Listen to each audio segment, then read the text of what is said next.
Dieu éternel, nous te bénissons, nous élevons ton nom, nous te magnifions, nous te sommes reconnaissants de ce que tu nous offres ce temps de méditation dans ta présence.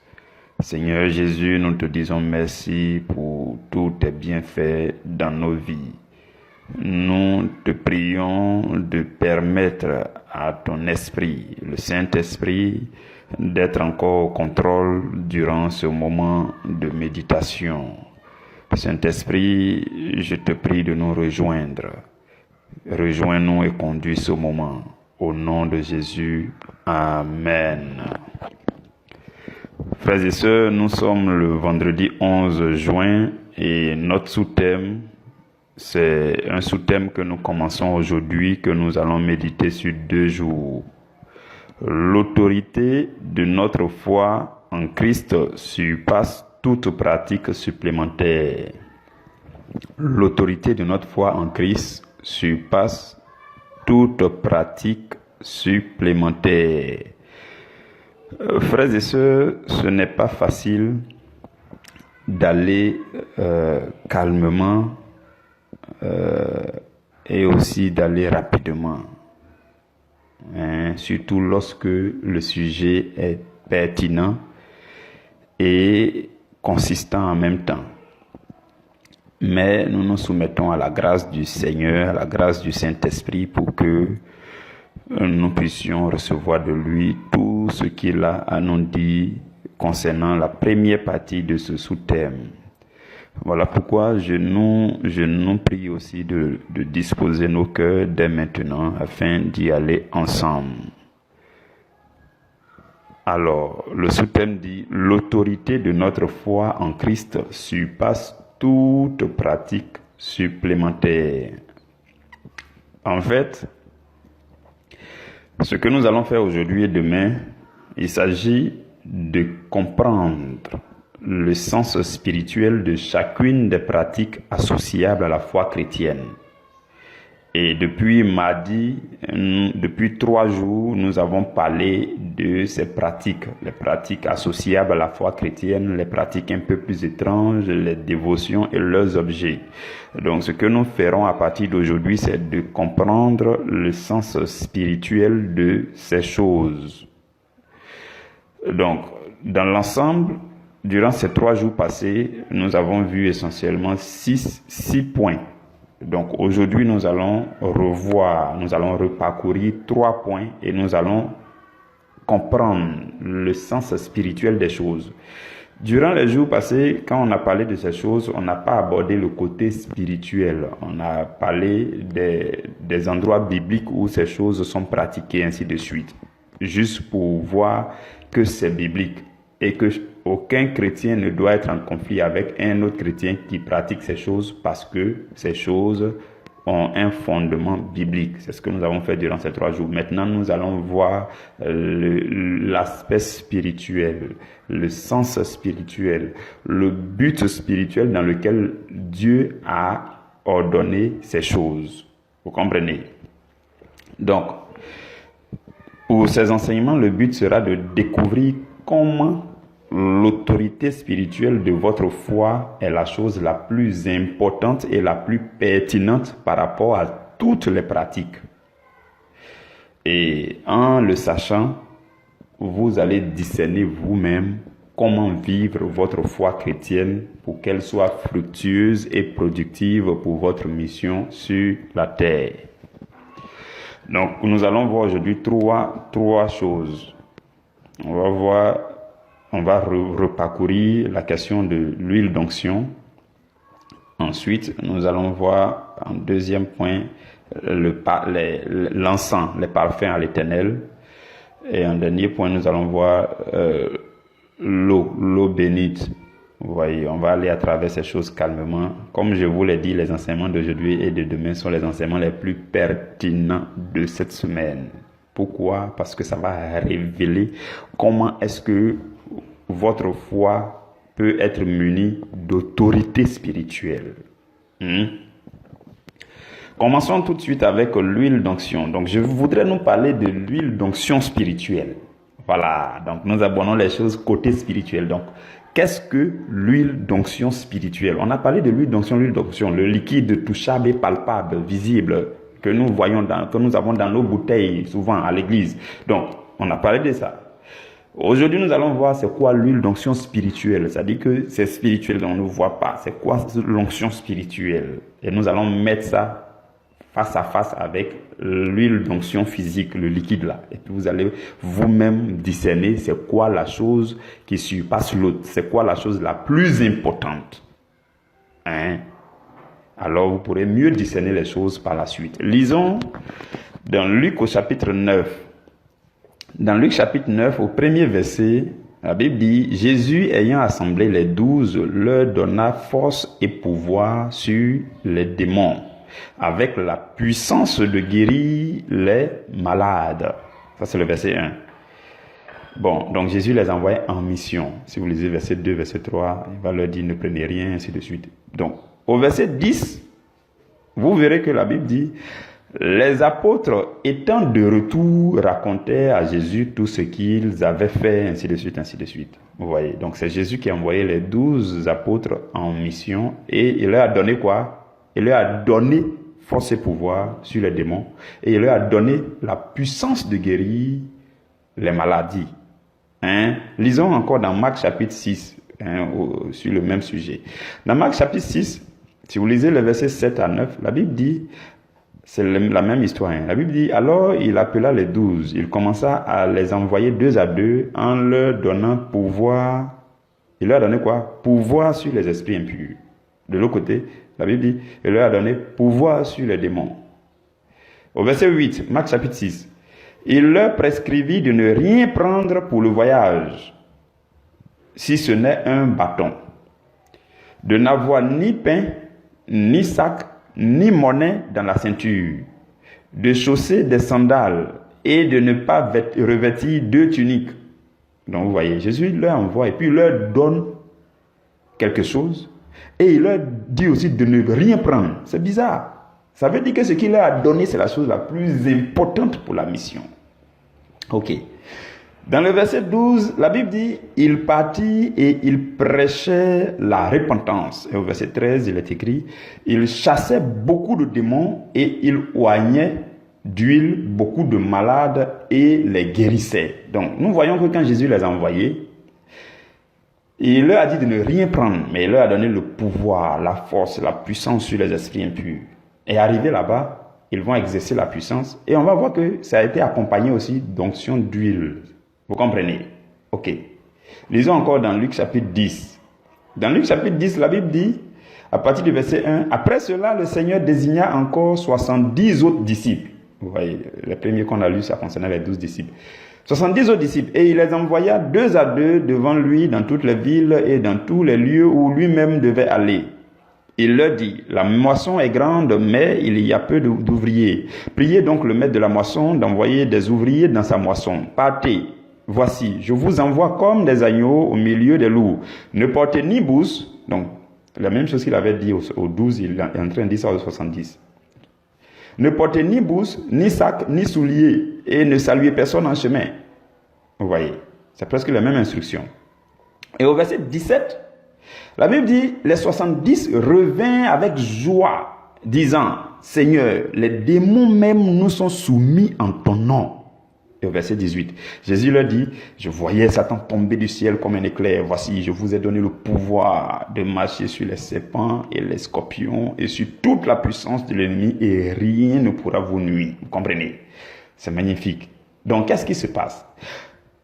À travers ces textes que je viens de nous lire, nous comprenons que lorsque Jésus vous envoie en mission, il est d'abord préoccupé à vous donner de l'autorité sur l'ennemi. Jésus n'est pas d'abord préoccupé à vous donner des objets de piété, des pratiques, des choses à pratiquer. Non, non, non, non. J'espère que vous avez clairement remarqué cela. Dans Luc 9, dans Marc 6, dans Luc 10.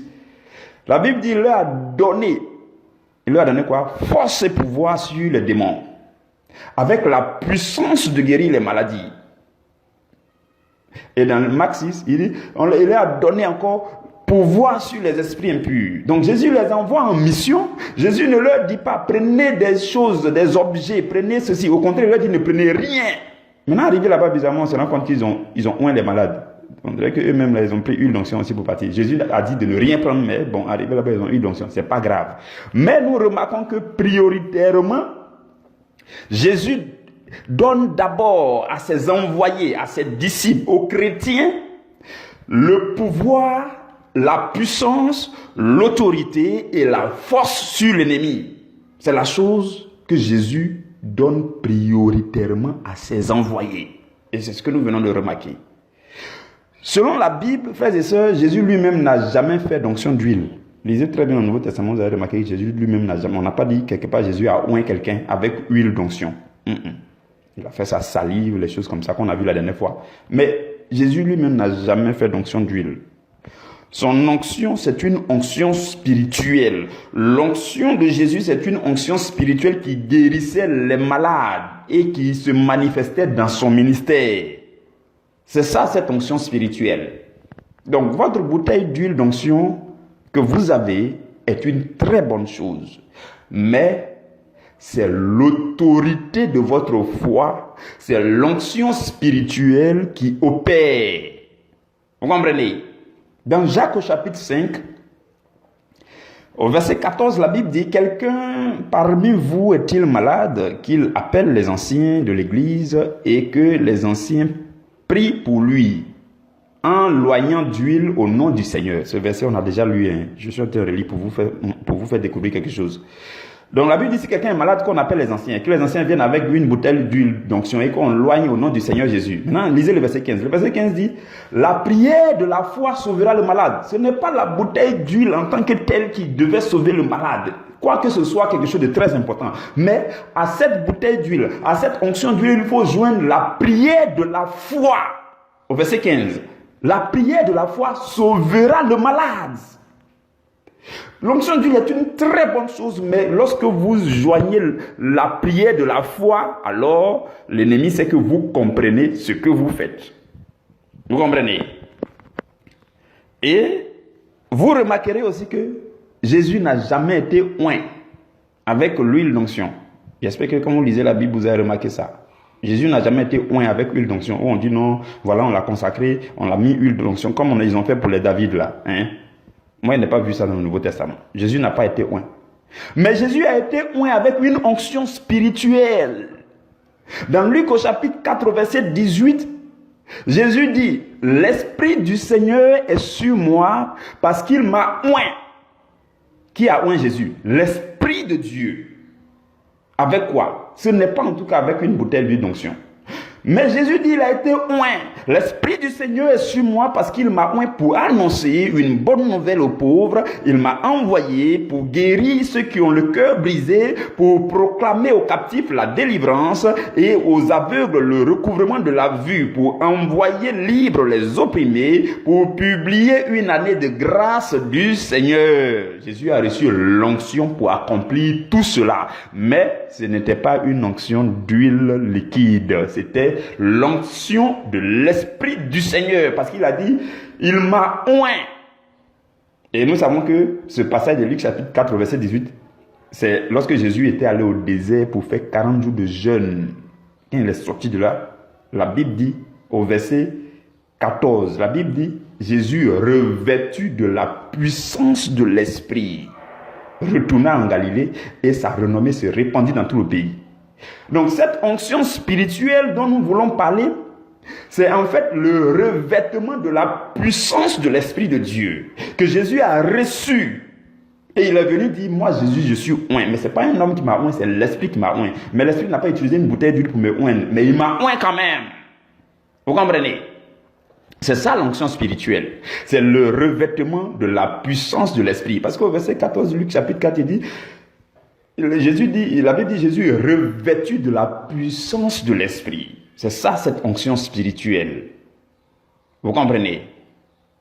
Et avant de s'en aller au ciel, après sa résurrection, Jésus a promis de répandre sur nous cette même puissance. Et dans Luc au chapitre 24 au verset 49, il dit, voici, j'enverrai sur vous ce que mon Père a promis. Mais vous, restez dans la ville jusqu'à ce que vous soyez revêtus de quoi? De la puissance d'en haut, de cette onction spirituelle. C'est ce qu'il a dit à ses disciples lorsqu'il montait au ciel. Maintenant, cette puissance, c'est en fait le Saint-Esprit. Cette onction spirituelle, c'est le Saint-Esprit. Acte chapitre 1 au verset 8, Jésus dit, mais vous recevrez une puissance. Et on met virgule. Vous recevez une puissance, virgule, le Saint-Esprit. Donc cette puissance, c'est le Saint-Esprit. J'espère que vous lisez très bien. Vous voyez ce que je suis en train de montrer. Acte chapitre 1 verset 8. Jésus dit, mais vous recevrez une puissance.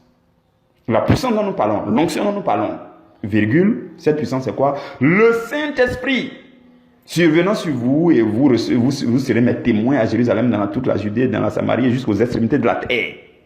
Quand vous lisez la version de la Bible Top, on dit, mais vous recevrez une puissance, celle du Saint-Esprit. Maintenant dans la version 8 secondes, on dit, vous recevez une puissance qui est le Saint-Esprit. C'est la même chose. Donc cette puissance dont nous parlons, cette onction spirituelle, c'est le revêtement de la puissance du Saint-Esprit. C'est le Saint-Esprit en personne.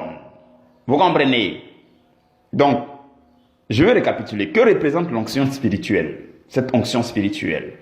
L'onction spirituelle représente l'ensemble des manifestations de l'autorité de l'esprit à travers le croyant.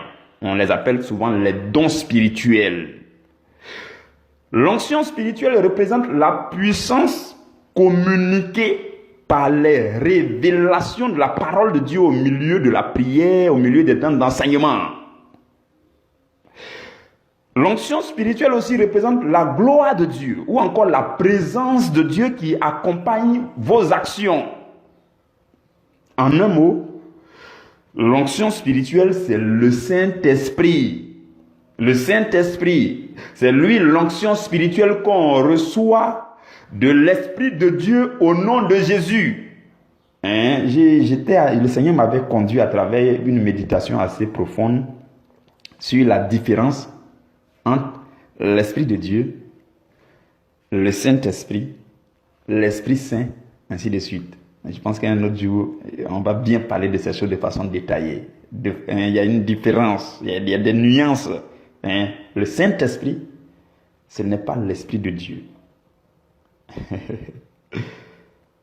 Mais le Saint-Esprit, c'est l'onction de l'Esprit de Dieu. C'est comme si l'Esprit de Dieu, quand il veut faire une onction là, l'onction, le revêtement qui vient là, on l'appelle le Saint-Esprit. Et c'est une personne. Et c'est au nom de Jésus qu'elle arrive.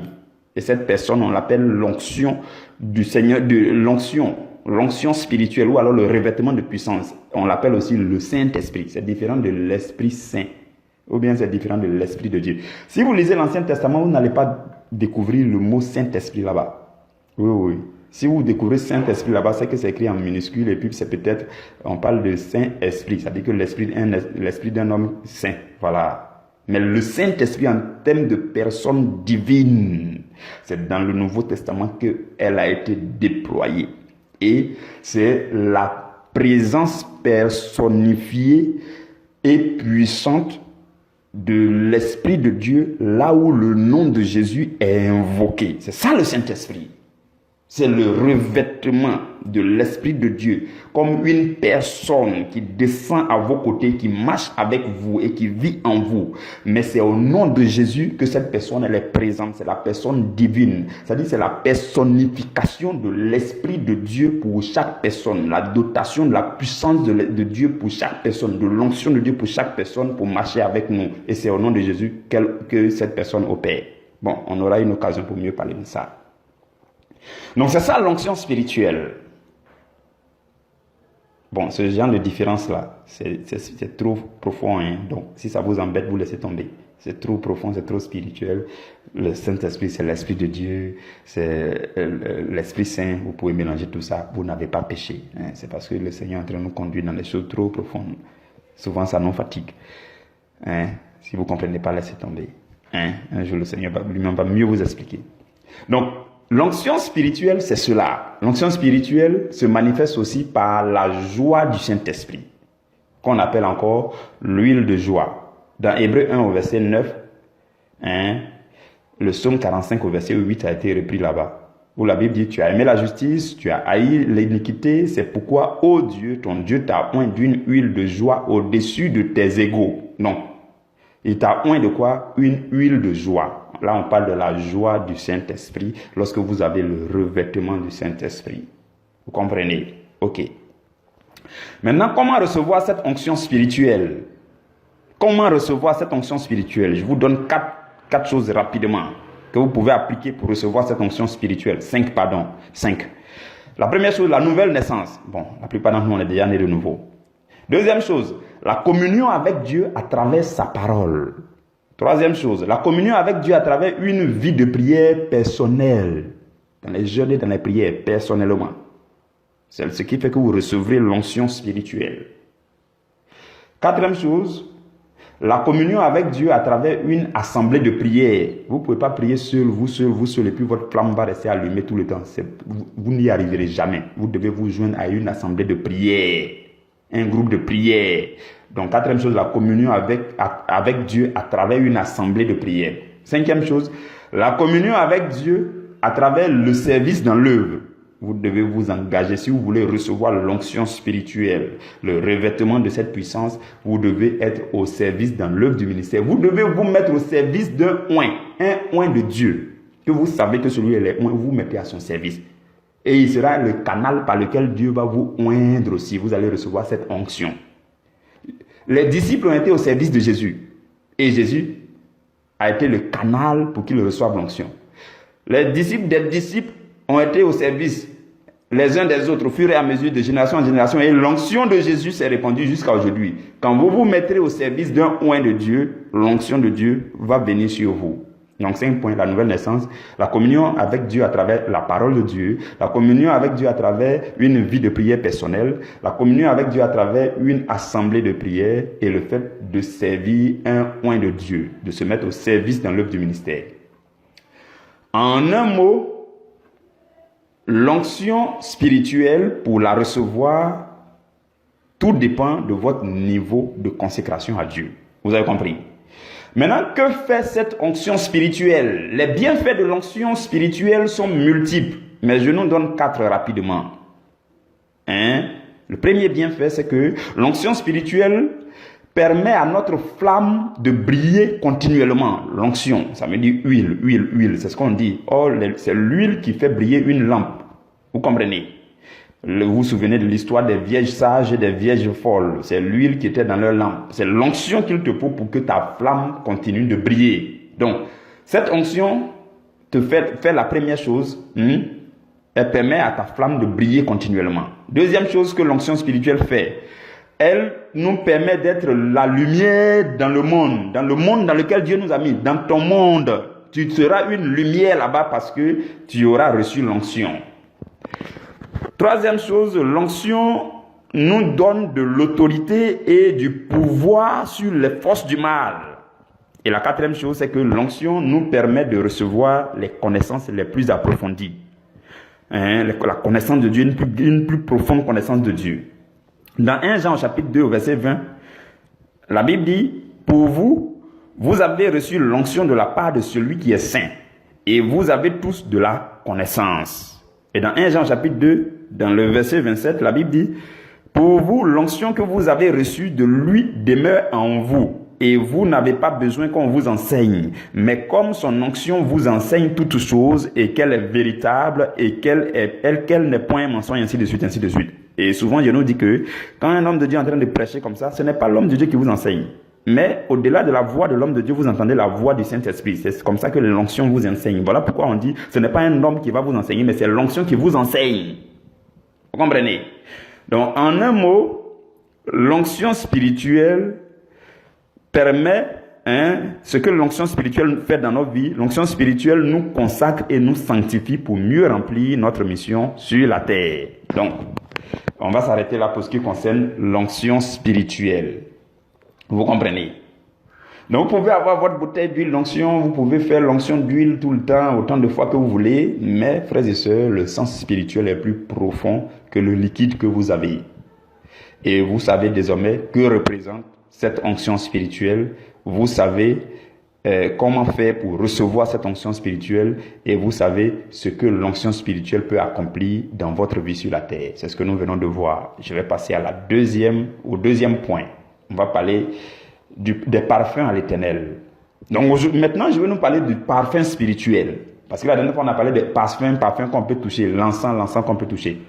C'est quoi le sens spirituel? Donc le parfum spirituel que Dieu veut. On a dit la dernière fois que c'est un parfum d'une odeur unique. Et l'odeur monte devant Dieu. Et puis ça apaise Dieu. Et puis c'est agréable devant Dieu. Ça c'est quelque chose de touchable, de palpable. C'est une pratique qu'on peut voir d'habitude. Les encens, on a les encens soit à gauche, les encens à droite, ainsi de suite. Mais c'est quoi le sens spirituel? C'est quel parfum spirituel que Dieu veut sentir venant de toi? Frères et sœurs, l'encens spirituel représente, de façon plus profonde et plus spirituelle, l'encens représente l'adoration à Dieu. Vous pouvez ne pas toucher à l'encens. Vous pouvez ne pas allumer l'encens. Vous pouvez ne pas brûler l'encens. Mais si vous savez que le sens spirituel, c'est d'adorer Dieu, vous avez compris l'essentiel. Matthieu chapitre 2 au verset 11. La Bible dit au sujet des rois mages qui sont arrivés lorsque Jésus était né. La Bible dit, ils entraient dans la maison, ils virent le petit enfant avec Marie, sa mère, se prosternaient et l'adoraient. Ils ont fait quoi? La dernière fois qu'on a lu, je n'ai pas fait ressortir cette partie parce que j'attendais aujourd'hui. Ils sont venus donner leur trésor. Ils ont fait l'or, l'encens, la myrrhe. Mais est-ce que c'est à cause de ces objets-là seulement? Non, ils sont venus se prosterner pour l'adorer. C'est ça l'acte spirituel qu'on doit joindre aux objets. La Bible dit qu'ils sont venus se prosterner et ils l'ont adoré. C'est ça le plus important. C'est ça le sens spirituel. Donc, tu peux avoir l'encens chez toi. Tu peux brûler l'encens comme tu veux, quand tu veux. Le nombre de fois que tu veux. Mais si tu sais que le sens profond de la chose, c'est de se prosterner devant le Seigneur Jésus et de l'adorer, tu as tout compris. Vous comprenez? Apocalypse 8 au verset 3. Lisons dans Apocalypse 8 au verset 3. La Bible dit, et un autre ange vint et il se tint sur l'autel, ayant un encensoir d'or. Donc il avait un encensoir d'or pour brûler l'encens.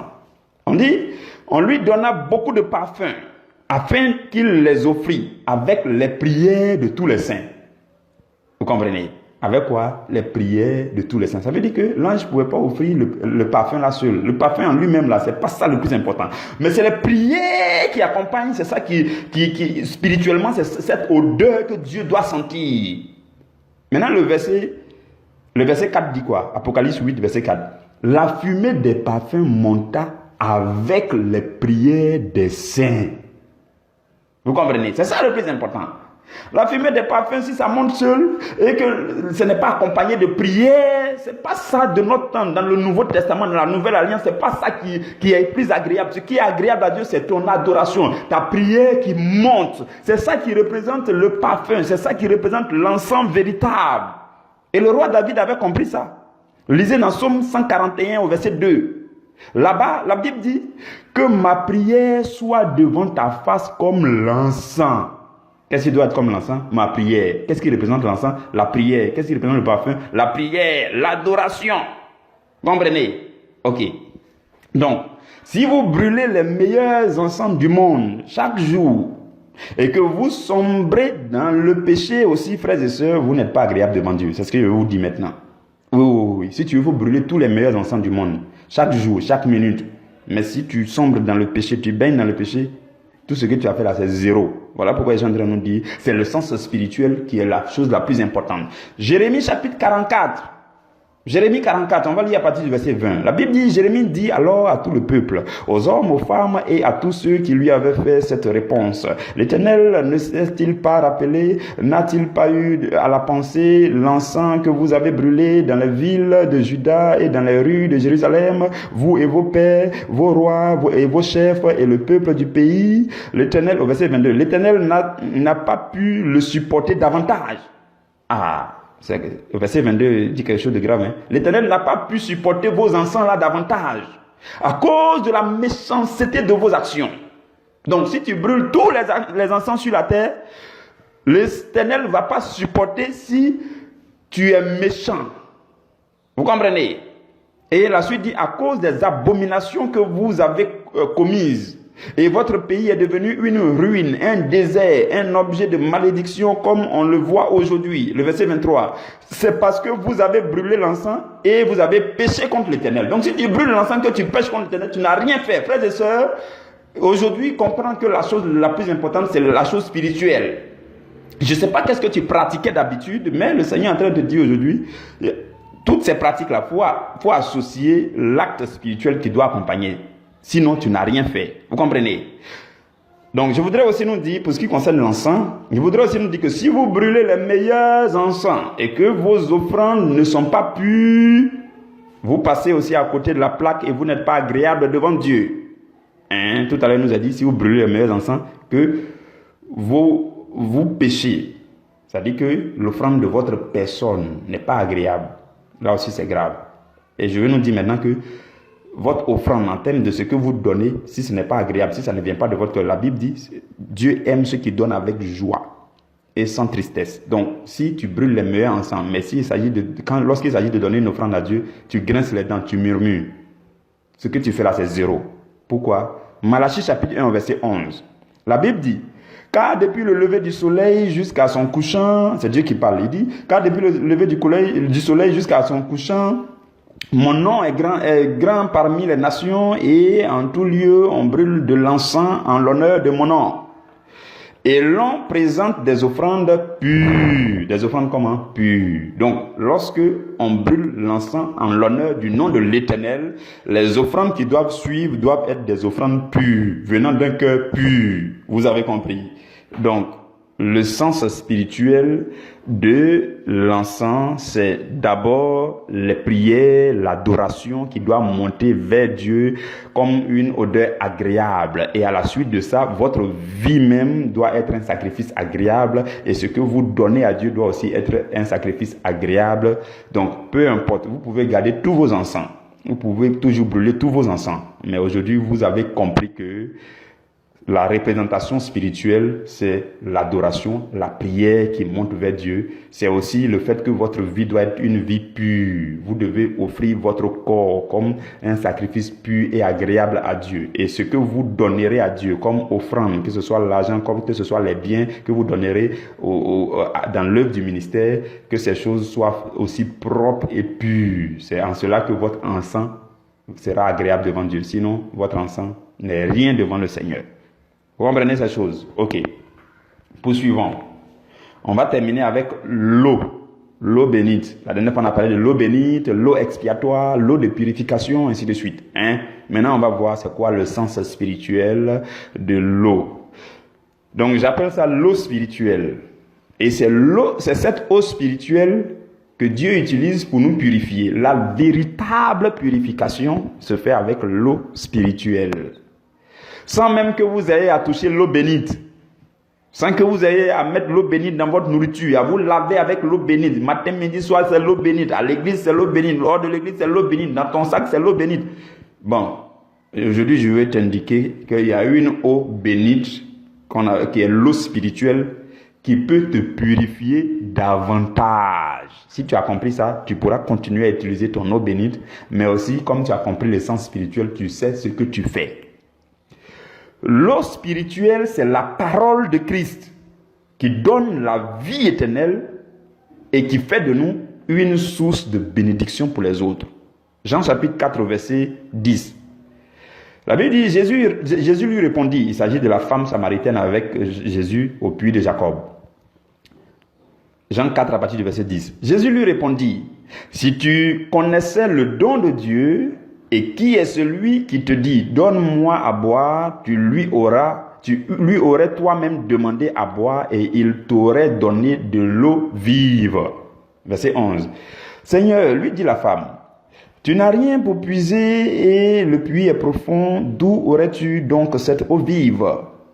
Es-tu plus grand que notre père Jacob qui nous a donné ce puits et qui en a bu lui-même ainsi que ses fils et ses troupeaux? Au verset 13, Jésus dit, quiconque boit de cette eau aura encore soif. Mais celui qui boit de l'eau que je lui donnerai n'aura jamais soif. Et l'eau que je lui donnerai deviendra en lui une source d'eau qui jaillira jusque dans la vie éternelle. Quand on dit source d'eau, ça veut dire source de bénédiction. Donc, l'eau de la parole de Jésus qu'on boit, devient en nous une source d'eau et fait de nous une bénédiction. Non seulement ça nous donne la vie éternelle, mais aussi ça fait de nous des personnes qui prêchent la parole, qui communiquent la vie éternelle aux autres. On devient une source de bénédiction pour les autres. C'est ça l'eau spirituelle. C'est la parole de Christ. L'eau spirituelle représente aussi la mesure douce du Saint-Esprit dans le cœur de celui qui croit en Christ. C'est une mesure douce, agréable du Saint-Esprit dans le cœur de celui qui croit en Jésus. Jean au chapitre 7, dans le verset 37, la Bible dit, le dernier jour, le grand jour de la fête, Jésus se tenant debout, s'écria, si quelqu'un a soif, qu'il vienne à moi et qu'il boive. Verset 38, celui qui croit en moi, les fleuves d'eau vive couleront de son sein, comme dit l'Écriture. Maintenant, dans le verset 39, on dit, Jésus a dit cela de l'Esprit. Il parlait au sujet de l'Esprit que devaient recevoir ceux qui croiraient en lui, car l'Esprit n'était pas encore venu, parce que Jésus n'avait pas encore été. Donc Jésus, faisant allusion à l'Esprit, il utilise le symbole de l'eau. Il dit l'eau vive. Celui qui a soif, qui vienne à moi, qui boive de cette eau. Et cette eau représente le Saint-Esprit, la mesure du Saint-Esprit que doivent recevoir ceux qui croient en Jésus. Vous comprenez? Lorsque vous buvez abondamment l'eau spirituelle, qui est la parole de Dieu, le Seigneur Jésus change cette eau en vin. Pour faire quoi? Pour enivrer, pour rendre ivre le cœur et pour mieux vous affermir. C'est ce qui s'est passé de façon symbolique aux noces de Cana. Dans Jean au chapitre 2, au verset 7, aux noces de Cana, Jésus leur a dit quoi? Quand il devait transformer l'eau en vin, la Bible dit, Jésus leur dit, remplissez d'eau ces vases. Et les serviteurs les remplissent jusqu'au bord. Ils ont rempli jusqu'à comment? Jusqu'au bord. Donc, quand vous remplirez votre vase, le vase que vous êtes, quand vous remplirez votre homme intérieur de la parole de Dieu, que vous allez boire abondamment de l'eau spirituelle de la parole de Dieu jusqu'au bord, Jésus va transformer cela en vin et ça va mieux affermir votre cœur. C'est ça la valeur de l'eau spirituelle. Ça va vous enivrer, vous serez ivre de la parole de Dieu. Quand on est ivre là, quand tu parles, c'est l'odeur de la boisson qui sort, c'est l'odeur de l'alcool qui sort. Quand vous serez ivre de l'eau devenue vin en vous, quand vous allez parler aussi, ce sont les versets bibliques qui vont s'échapper. Vous n'allez plus faire les plaisanteries bizarres, les causeries bizarres, vous n'allez plus faire. Quand vous parlez un peu, c'est des paroles agréables, les paroles de grâce qui sortent. Vous comprenez? C'est ce que fait le Seigneur Jésus. Maintenant, je voudrais aussi dire que l'eau spirituelle de la parole de Dieu augmente la foi et ça purifie notre conscience. Oui. C'est ce que fait l'eau spirituelle de la parole de Dieu. J'ai déjà dit que la parole de Dieu, c'est ce qui représente l'eau spirituelle. Au-delà de l'eau bénite que tu peux avoir, de l'eau de la rivière, du marigot que tu peux avoir, de l'eau potable que tu peux avoir, toute cette eau, toutes ces eaux-là, il faut continuer à les avoir. Mais il y a une eau qui est l'eau spirituelle, ça représente la parole de Dieu et l'Esprit de Dieu. Et quand ça rentre en toi, ça augmente ta foi et ça purifie ta conscience. Hébreux chapitre 10 au verset 22. Approchons-nous avec un cœur sincère dans la plénitude de la foi, les cœurs purifiés d'une mauvaise conscience. Vous comprenez? Les cœurs comment? Purifiés d'une mauvaise conscience. Donc la véritable eau, c'est l'eau spirituelle de la parole de Dieu qui purifie le cœur. Et je voudrais compléter pour dire, le véritable baptême d'eau. Là, je suis en train d'ouvrir votre entendement. On parle de baptême d'eau à gauche, il faut se plonger à droite, il faut nager à gauche. Frères et sœurs, calmez-vous, soyez spirituels. Le véritable baptême d'eau, c'est le baptême du cœur avec l'eau de la parole de Dieu. Comprenez ça? Comprenez ça et soyez spirituels, s'il vous plaît. C'est là que Satan va avoir peur de vous. Vous ne faites pas là parce que l'autre n'a pas nagé pour se baptiser. Vous ne faites pas là parce que pourquoi l'autre ont versé l'eau sur lui pour se baptiser. Arrêtez ça. La véritable eau, c'est l'eau spirituelle de la parole de Dieu qui purifie le cœur, qui baptise le cœur. C'est ça le vrai baptême. Le véritable baptême, c'est le baptême d'eau. Quand on dit baptême d'eau, baptême d'eau, baptême d'eau, le vrai baptême d'eau que toi, chrétien spirituel, tu dois considérer, c'est le baptême avec l'eau de la parole de Dieu. Et c'est ce baptême spirituel qui doit se faire chaque jour par le chrétien qui désire marcher dans l'autorité de la foi. Donc quand les gens se demandent on doit se baptiser combien de fois, pardon, arrête tes histoires de l'eau, piscine ou bien les rivières, laisse ça. Pardon, il faut te baptiser chaque jour. Baptise ton cœur chaque jour avec l'eau de la parole de Dieu. Tu vas voir que tu seras grandement affermi. Tu seras grandement béni. Tu seras richement béni. C'est ça la véritable eau. L'eau spirituelle de la parole de Dieu et le véritable baptême que tu dois faire chaque jour. Tu dois te baptiser chaque jour. Chaque jour, tu dois te baptiser. Et tu dois baptiser ton cœur avec la parole de Dieu proclamée, les enseignements, la lecture de la Bible, la méditation des versets bibliques. C'est ça qui baptise ton cœur. Et c'est ça qui va te bénir. C'est pas l'eau là qui va aller te bénir. Il faut aller faire, c'est pas grave. Mais aujourd'hui, tu comprends au moins c'est quoi le sens spirituel de ces choses. L'eau spirituelle, c'est aussi l'eau de vie. L'eau de vie qui étanche la soif de l'âme. Souvent, l'âme a soif. Vous sentez dans votre âme que tout vous embête, tout vous énerve. Ça veut dire que l'âme a soif de Dieu. L'âme a soif. Et quand quelqu'un a soif, il faut donner à boire. Dans Apocalypse au chapitre 22, verset 1, la Bible parle de l'eau de vie là-bas, qui est limpide comme du cristal, ainsi de suite. Donc, l'eau de la parole de Dieu, c'est l'eau de vie. Et la Bible dit, ça sort du trône de l'agneau. Donc, ça vient de Jésus. La parole de Jésus te communique cette eau de vie. Et dans Apocalypse 22, dans le verset 17, la Bible dit, et l'esprit et l'épouse disent, viens. Et que celui qui entend dise, viens. Et que celui qui a soif vienne. Et que celui qui veut prenne de l'eau de la vie gratuitement. Gratuitement. La Bible, là, tu as ça chez toi il y a longtemps. Donc, c'est déjà gratuit. Ouvre ça. Quand tu vas ouvrir, ça veut dire que ton âme a soif du Seigneur et alors l'eau de vie va rentrer dans ton âme pour te faire du bien. Vous comprenez, frères et sœurs? Donc, à compter d'aujourd'hui, tu peux continuer à utiliser tes bidons d'eau bénite. Même si c'est un seau d'eau bénite, il faut utiliser. Lave-toi chaque jour avec ces choses. Il n'y a pas de souci, c'est très bien.